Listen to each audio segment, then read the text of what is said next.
அமெரிக்காவில் ஓர்பியா என்ற பெண் வைத்திகர் இஸ்லாத்தை ஏற்றுக்கொள்கிறார்.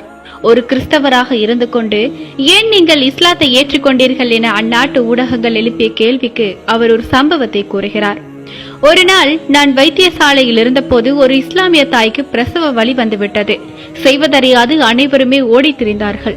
அந்த பெண்ணின் கணவர் என்னிடம் வந்து, என் மனைவி பிரசவ வலியால் துடிதுடித்துக் கொண்டிருக்கிறார், ஏதாவது செய்யுங்கள் என பிரசவ அறைக்கு அழைத்தார். அதற்கு நான் சொன்னேன், என் டியூட்டி டைம் முடித்துவிட்டது, இதற்கு பிறகு ஒரு ஆண் வைத்தியர் வருவார், அவர் பார்த்துக் கொள்வார் என்று சொன்னது மட்டும்தான் தாமதம்.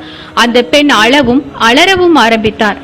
என்ன ஆண் வைத்திகரா, ஆண் வைத்திகரா, முடியாது, என்னால் முடியவே முடியாது என்று சத்தம் போட்டு கதறவும் ஆரம்பித்து விட்டார். நான் ஆச்சரியத்தில் அவரின் கணவரை பார்த்தேன். அவர் சொன்னார், என் மனைவி என்னை தவிரவும் அவள் பெற்றோர் சகோதரர்கள் தவிரவும் அவளின் முகத்தை பார்க்க அனுமதிக்க மாட்டாள் என்று கூறினார்.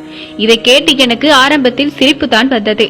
என்னுடைய முகத்தை எத்தனை ஆண்கள் பார்த்திருப்பார்கள்? அதற்கு நான் வெட்கப்படவே இல்லையே. ஏன் இந்த பெண் இப்படி செய்கிறாள் என்று அவள் கணவரிடம் கேட்டுவிட்டேன். அதற்கு அந்த பெண்ணின் கணவர் சொன்னார், அந்நிய ஆண்கள் அந்நிய பெண்களை பார்ப்பது ஹராம் என்று.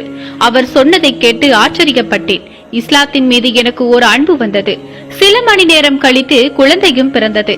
நான் அந்த பெண்ணிடம் சொன்னேன், 40 நாட்கள் கழியும் வரை நீங்கள் உடலுறவு கொள்ளக்கூடாது.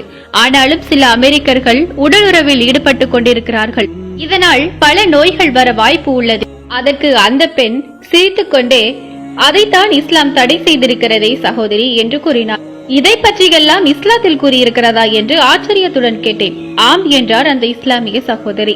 நாங்கள் இருவரும் பேசிக் கொண்டிருந்த போது திடீரென ஓர் பெண் வைத்திகர் அந்த அறைக்கு வந்து, உங்கள் குழந்தையை வலப்பக்கமாக சாய்த்து வளர்த்தாட்டிக் கொள்ளுங்கள், அது குழந்தையின் இதயத்திற்கு நல்லது என்றார். இதை கேட்ட அவர் கணவர், அல்ஹம்துலில்லாஹ், இதைத்தான் நபி அவர்களும் சொல்லி இருக்கிறார்கள், எந்த ஒரு விடயத்தை ஆரம்பிக்கும் போதும் வலது பக்கத்திலிருந்து ஆரம்பிக்க வேண்டும் என்று. அவர் சொன்னதை கேட்டு எனக்கு தூக்கி வாரி போட்டது. என்னடா இது, இஸ்லாத்தில் எல்லா விடயத்திற்கும் தீர்வு இருக்கிறதா என்று 1000 கேள்விகள் என் மனதில்.